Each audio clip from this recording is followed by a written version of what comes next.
Hi again. Hope you've all had a good week.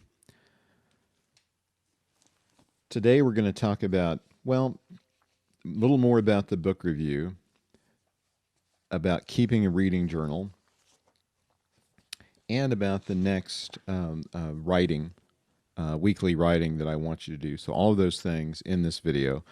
I want to start with the importance of keeping a reading list. And let me show you the notebook that I've used, or the kind of notebook I've used for a very long time.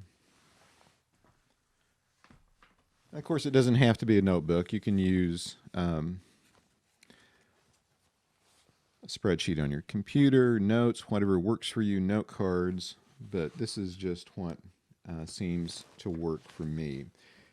And it's a regular size notebook, and in the back I start with a bibliography of all of the books that I've read, and with annotations about, did I find them particularly useful? Was there something I needed? Because what I discovered is that I would tend to forget the location or the title of a book that I had read in the past, and it would be useful for something I was writing. And having this really helped. Also, this reading list notes where the book came from. Did I borrow it from a library? Did I get it interlibrary loan? Is it in my personal library or in my wife's? And so I can put my hands on it relatively quickly. And I also put the date that I acquired the book and the date that perhaps I finished reading the book. So this is extremely helpful. So I start that in the back of the notebook. The reason I do it, I start it in the back and not the front, is because for the front of the notebook, I reserve that for notes. And this is a very handy way to, there are my notes. I'll just show you, I'll just read you what my notes are about. And I've never done anything with this yet, but here I have notes about Floyd Collins, who was trapped in a cave in Kentucky, 30 January 1925. And there was a big recovery effort for Floyd Collins. It turned into a media circus. It inspired a couple of, or at least one movie, Ace in the Hole, which is an excellent movie about an ambitious and morally bankrupt journalist who exploits this tragedy for his own gain. I recommend it highly if you haven't seen it. Notes from here. June 13th, 1927. Floyd's body in a glass-covered metal bronze casket was put on display in Crystal Cave, a tourist cave in Kentucky.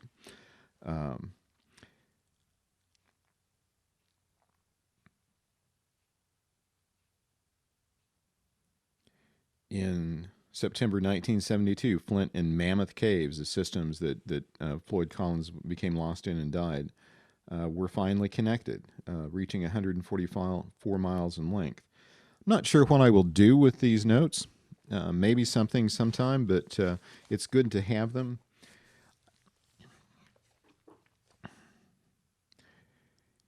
And I keep the notebooks filed by year, and they're easier for me to go back and find information that I've written down in the notebooks than finding a computer file. I've lost several hard drives, changed several hard drives, and I'm always distressed at the loss of information, even when I think that I've fully moved things over from one to the other. I'm now experimenting with the use of cloud services to store files. We'll see how that works. Some of you have probably had better experiences with that. Also, in my notebooks, I tend to keep pages of other things that I might find particularly useful. Here's a map of something that actually it's the Upper Missouri Fur Trade, 1826 to 1840, along the Missouri River and parts to the west. So I keep this in the notebook as well, which I've been using that. And then what happens is that when you keep a reading journal like this, it makes it fairly easy to translate that information when you need it to a reading list, a bibliography. And I will upload this bibliography so that you can take a look at it. This is my bibliography that, well, I compiled it during the writing of Elevations, my book for the University Press of Kansas. And I found it handy to use in writing workshops. This particular bibliography I'm sharing with you with some titles in bold, I shared with a writing workshop I did at Woodneath at the Mid-Continent Library a couple years ago. And the titles in bold are particularly relevant to those who would like to write about nature. And I should point out some of these titles, which you should be familiar with if you're interested in writing about places and landscapes. That would be good touchstones for you, and you probably know many of these. Henry David Thoreau, for example. Walden, you should know that one. And Henry David Thoreau, a transcendentalist writer who was the father of the environmental movement, lived for 2 years in a cabin at Walden Pond in the 1840s. And the cabin was owned by his friend, the writer Emerson. And it wasn't that rough of an experience, perhaps, as it sounds. Thoreau made frequent trips into town. His mother owned a pencil factory. He was financially secure. But this is the first type of writing that we have about someone escaping to nature in America. And of course, Walden Pond is a historic site. Another one that I should mention that you should know about is Aldo Leopold, a Sand Creek Almanac. Leopold lived in Wisconsin, and he wrote about the seasons changing on his farm. This was published in 1949 by the Oxford University Press, and a Sand Creek Almanac has become important for those who write about the land. So if you're thinking about writing about your own experience or your own community in Kansas, your own farm, I recommend a Sand Creek Almanac. John Mcphee, who is a contemporary writer, has written for The New Yorker and published many books. John Mcphee, Annals of the Former World, published in 2000. He has many others. Travels in Georgia is an early one, and John Mcphee is a master of literary nonfiction. An extremely good writer and someone that you should be familiar with. Richard Preston, another contemporary writer. The Wild Trees, a story of passion and daring. And this is about a community of individuals who literally live in the canopy of trees in the American Northwest. A brilliant book, very good. This was published in 2007, so recent. An older book of Preston's that I like very much too is called First Light. It was published in the 90s, and it is about amateur astronomers. Of course, Cheryl Strayed, Wild, published in 2013. And Cheryl Strayed recounts her journey along the Pacific Crest Trail and how she found herself along the trail. Very influential. Many of you are probably familiar with the movie. And then also on this bibliography, you will see lots of sources about the Ark River and about Colorado and Kansas that I used in the writing of Elevations. And there is at least one novel on this list, Edward Abbey, The Monkey Wrench Gang. I cited the 2006 edition. This was originally published in the 1970s, and of course, Edward Abbey, who was a very dynamic and polarizing figure in the American environmental movement. And the Monkey Wrench Gang was something that seemed to be everywhere in the 70s at once. I remember reading it and having a big impact on me and my writing and the way I approached not just story, but also characterization and other things. And you're like, excuse me, I have a knock at the door. Apologize for that. Many interruptions.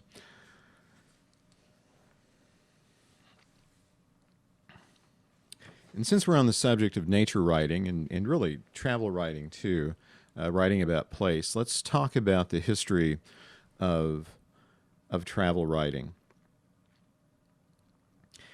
If you pick up just about any novel that was written before the late 19th or early 20th century, one of the things that you will note about it is that that they have typically long descriptions of the places where they are set. And this is because in the days before modern media, and by modern I mean photography, movies, television, that most people did not have or get a chance to see for themselves other parts of the world. Now, there were exceptions.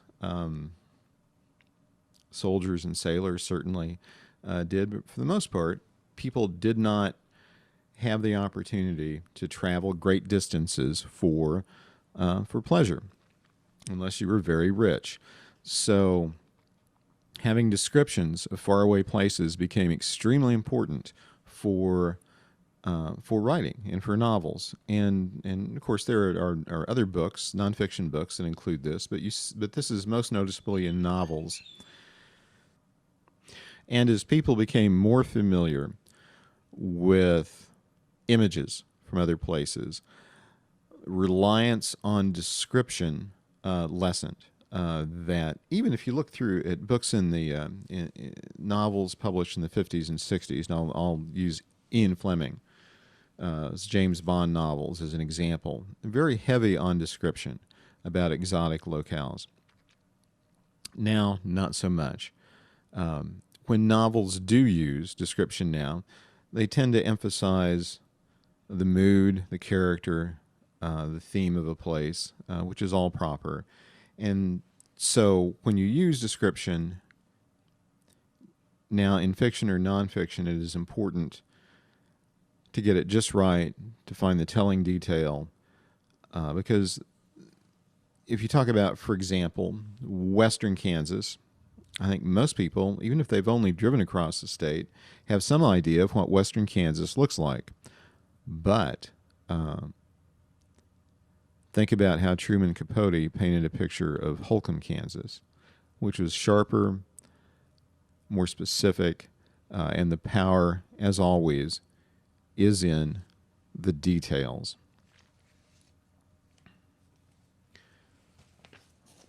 I'm going to turn to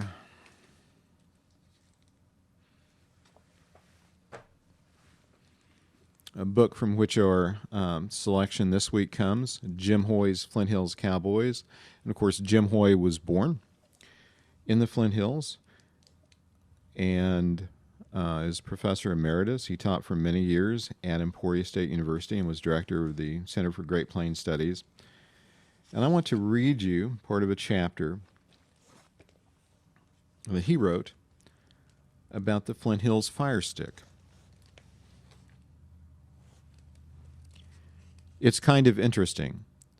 A little brush fire in California or a few thousand acres of forest ablaze in Colorado will lead the evening news on the national networks. But here in the Flint Hills, we burn 1 million or more acres each spring, and nobody outside the area, or inside for that matter, even notices.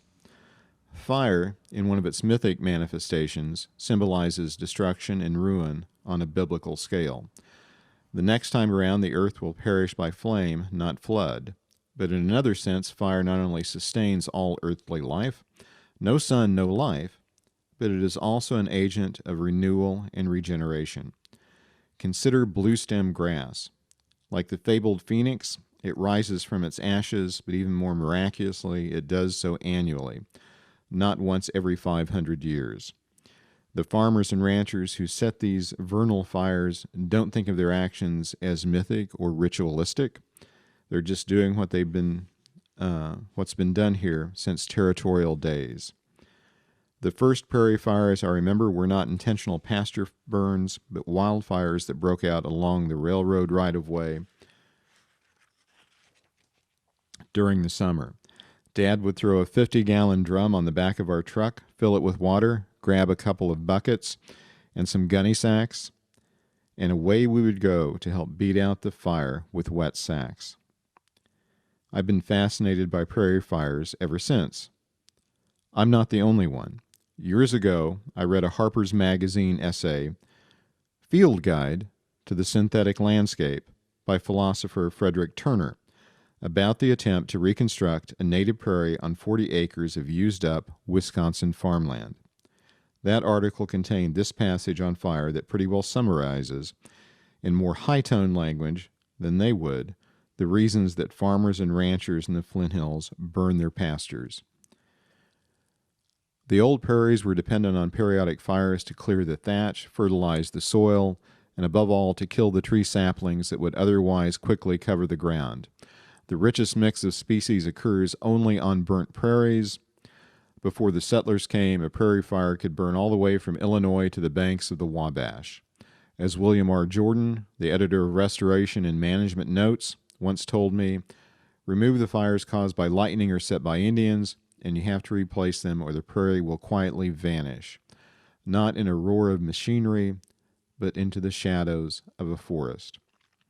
And I'm going to skip the rest of the very long quote.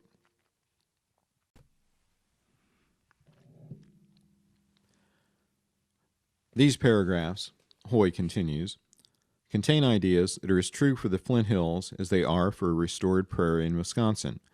The most teeming prairies are those that are burned. An unburned prairie inexorably becomes a forest.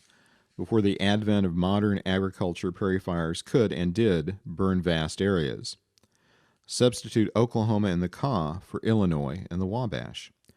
Prairie ecologists are passionate about burning, as are Flint Hills graziers, only without the intellectualization. Burning of the prairie can take on attributes of cultural, if not religious, ritual, e.g. Chase County's annual Prairie Fire Festival. Embedded within these concepts is the century-long conflict over intentional burning that was waged between ranchers and agricultural scientists, between custom and folk wisdom on one hand and scientific opinion and experimentation on the other. A conflict that in the past few decades has been resolved in favor of folk practice. And you have the rest of the selection in your reading, but I do want to talk about these paragraphs and suggest a few ideas. I like Hoy's description of the fire stick very much, which is a very good description of a tool that was designed for a specific use and an unusual use. But I want to gently suggest that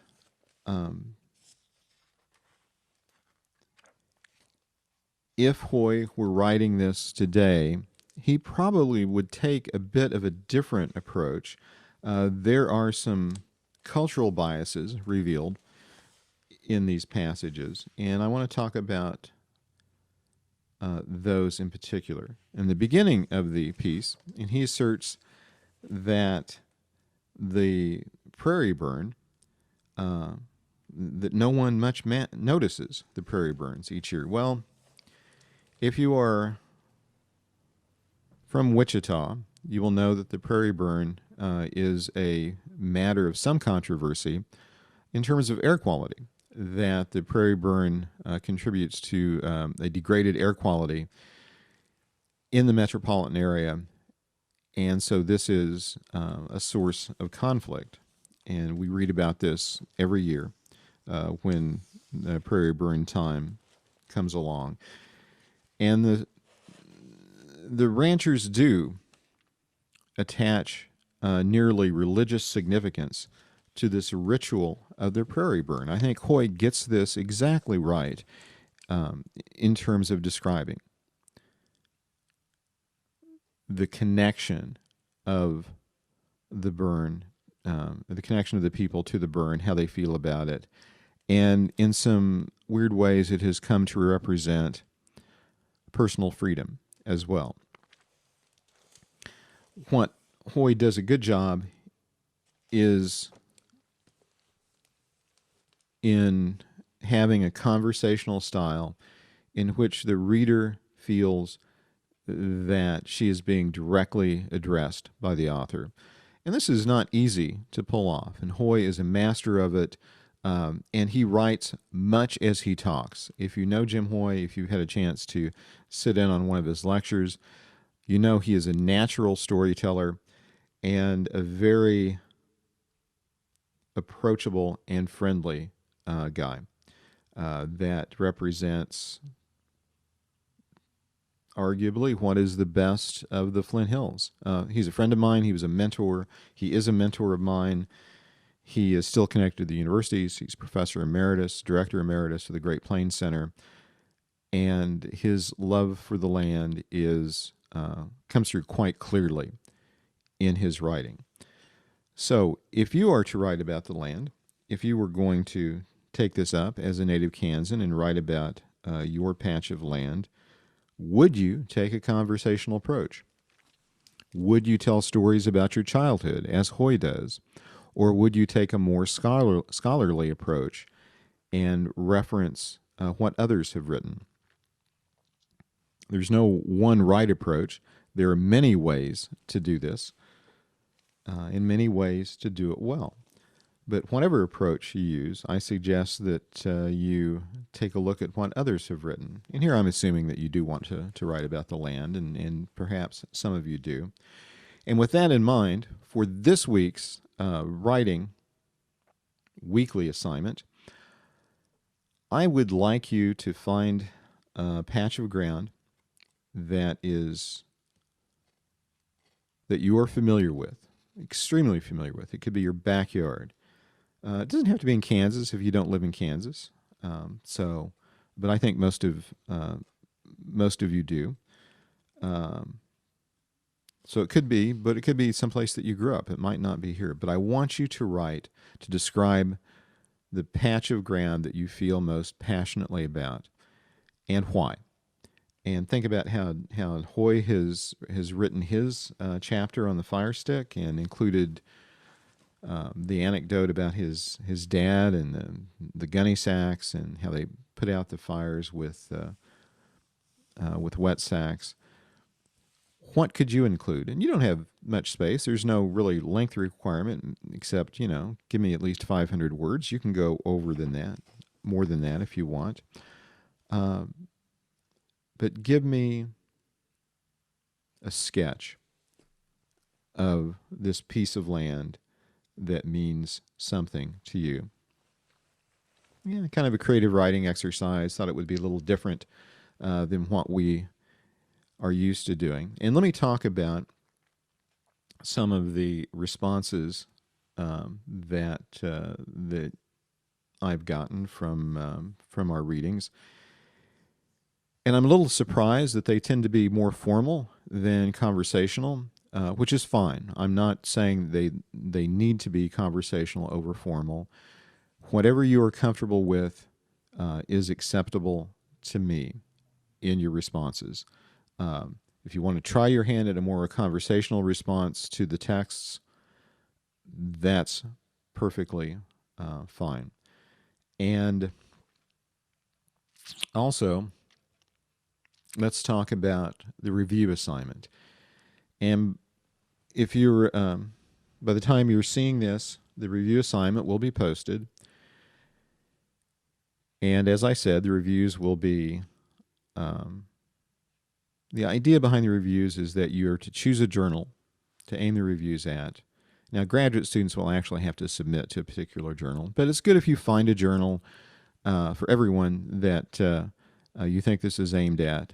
And I will give you an example of one of my book reviews from Kansas history, and aim your review toward that journal.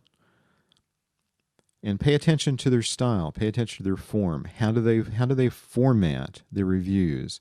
Most reviews will have, a headline at the top, so give me a headline at the top. Give me a title, rather, for it. Give me a title for the review. Give me bibliographic information up front? Does it have an index? Does it have plates, etc.? And each journal does theirs a little bit differently. The default here is MLA style. Many journals will also use Chicago Manual of Style. Actually, more journals will use Chicago Manual than MLA. But if you're having trouble with the style, just rely on MLA for this. This is not an exercise in writing in a particular style, but an exercise in doing in a review. Remember that the reviews are not book reports, that we're not talking about what happens in the book or the things that the author covers. It doesn't have to be comprehensive, but try to find the soul of the book and convey that to the reader. And you certainly want to give some information to readers about whether they ought to have this in their collection or not. And consider the audience that your journal is published for. It will be an academic audience, might be a library audience. Would this title be appropriate for casual scholars in this area? Would it be only appropriate for hardcore enthusiasts of prairie ecology, for example? Think about your reader. I'm expecting to see at least one quote from the book, and keep the quote short. Let's not use block quotes here, but keep the quote short. And think about, does the book support its thesis? All nonfiction books have a thesis. Does the book you've chosen support this thesis? The more recent the book it is, the better. I think better time you will have with this. And also, if you're a graduate student, the more likely you are to place this book review with a journal. Particularly if it's a book that's just been published or is about to be published. You can reach out to the publisher and ask for ARCs, advanced reading copies of the book, and most smaller presses are happy to send those out to reviewers. If we don't have the book in the White Library, and if it's relatively recent but not brand new, you can probably interlibrary loan it if you need to. You do need to read the entire book and think about it, and take notes while you're reading it, and read many reviews. If you're not used to reading book reviews, read quite a few to get the style. Try not to make them too dry. You can use the first person if there is some obvious personal connection to the material that you're writing about. So sure, absolutely use first person in that case.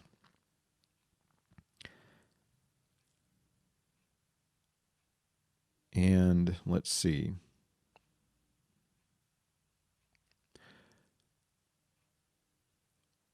With the book reviews, here's the point I was going to make. Many, what you will see in many published book reviews in journals that you won't see in MLA citations, etc., and scholarly pieces, is how much the book costs. And this is an important part, I think, of many book reviews, because many audience members are going to want to know, how much is this book? It makes a difference whether you're talking about a book from the University Press of Kansas that might come in at $29, or a book from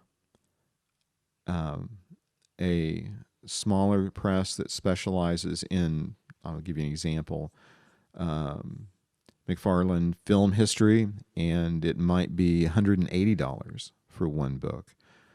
Makes a big difference, particularly to small library systems that are working with limited budgets. So be sure to include the price of the book, and have a good week. Take care. Bye.